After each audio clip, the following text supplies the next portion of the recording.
मोर मन मायावत है तुर सुरता, दिन रात तो रचनाव रे। पहली नजरिया हो गे मया, पहली नजरिया मया, तय बन गे मोर सपना के गाँव रे, तय बन गे मोर सपना के गाँव रे। मोरे अखिया खोजे तोला हरदम, तोर बिना नहीं लागे मन, तोर हासिले महके जिंदगी, तोर हासिले महके जिंदगी, तोर हागे महके जिंदगी, तय बन गे मोर धर्म सजन। तुर सुरता मोर दिल माँ बस गे, माया के रंग अब राहों में ती गहरी होगी।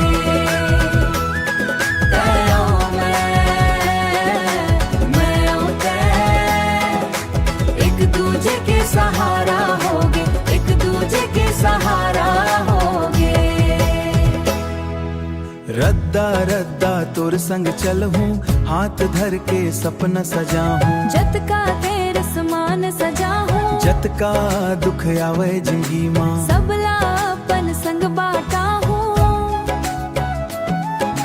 तोर भरोसा मोर ताकत है, तोर माया मोर पहचान, तोर संग हर मौसम सुहाना,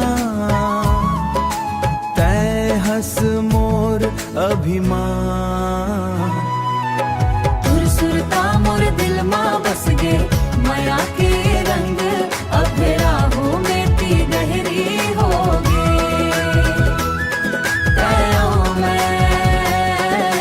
मैं और तै एक दूजे के सहारा होगे, एक दूजे के सहारा होगे। चांद गवाही देवे आज, तारा लिखे हमारा जन्म जन्म संग रहिबो, कभू नहीं छोड़ा तोरे हाथ।